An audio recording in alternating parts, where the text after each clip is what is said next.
தாய் தமிழ் உறவுகளுக்கு வணக்கம்.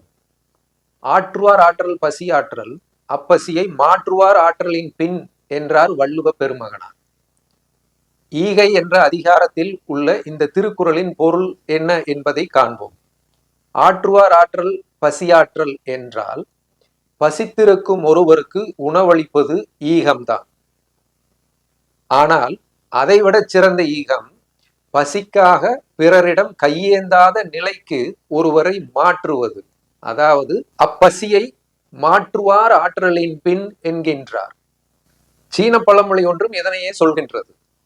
ஒருவருக்கு ஒரு மீனை கொடுத்தால் ஒரு நாளைக்கு நீங்கள் உணவளிக்கிறீர்கள். அதுவே அவருக்கு மீன் பிடிக்க கற்றுக் கொடுத்தால் அவர் வாழ்நாள் முழுமைக்கும் உணவளிக்கிறீர்கள் என்கின்றது.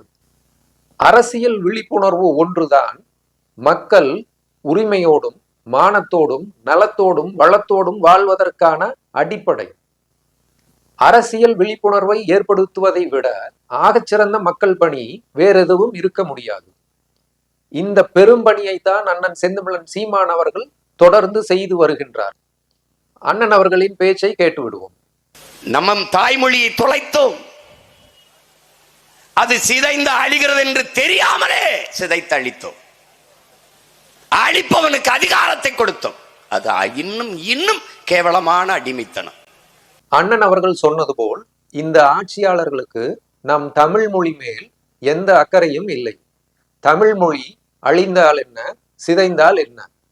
நம் மொழிக்கு மட்டுமல்ல இந்த நிலை, நம் மண்ணிற்கும் இதே நிலைதான்.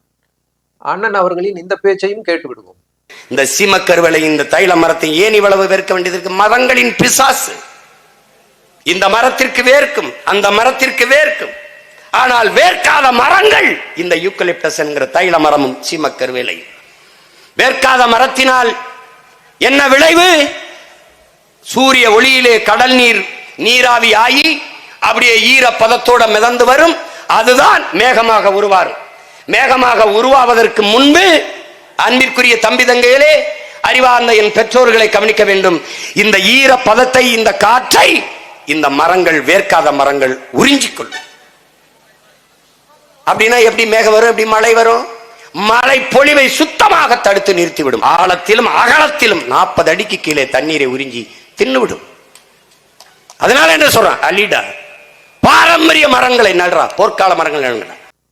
அண்ணன் அவர்கள் பல்லாண்டுகளாக சீமை கருவேலம் மரங்களை அழிக்க வேண்டும் என்பதை வலியுறுத்தி வருகின்றார்கள். 2016ஆம் ஆண்டு நாம் தமிழர் ஆட்சி செயற்பாட்டு வரைவிலும் சீமை கருவேலம் போன்ற சுற்றுப்புற சூழலுக்கு தீங்கு விளைவிக்கும் மரங்களை அழிக்க வேண்டும் என்று குறிப்பிட்டுள்ளோம்.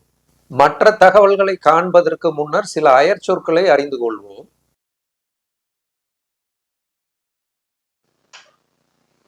இவை போன்ற அயற்சொற்களை பார்க்கும் பொழுதுதான் தாய்மொழி கல்வியின் தேவையை நாம் உணர்வோம்.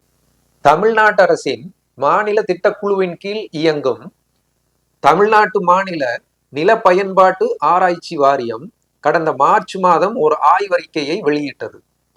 இந்த ஆய்வறிக்கையின் தலைப்பு the effective management of prosopis juliflora in the southern districts of Tamil Nadu. இந்த ஆய்வறிக்கையின் தமிழ் வடிவம் எனக்கு கிடைக்கவில்லை. இவர்களின் தமிழ் ஆர்வத்தை பார்க்கும் பொழுது உறுதியாக இந்த ஆவணம் தமிழில் உருவாக்கப்பட்டிருக்காது.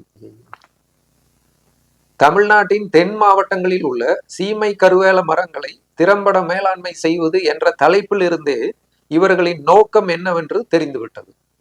IUCN, international union for conservation of nature எனப்படும் பன்னாட்டு இயற்கை பாதுகாப்பு ஒன்றியம் என்ற அமைப்பு IAS, இன்வேசிவ் ஏலியன் ஸ்பீசிஸ், வன்பரவல் அயல் இனங்கள் என்று, அதாவது பல்லுயிர் சூழலுக்கும் சுற்றுச்சூழலுக்கும் மாந்தர்களின் நலத்திற்கும் உலகின் உணவு பாதுகாப்பிற்கும் மக்களின் வாழ்வாதாரத்திற்கும் பெருங்கேட்டை விளைவிக்கும் 100 வன்பரவல் அயல் இனங்களை பட்டியலிட்டுள்ளது.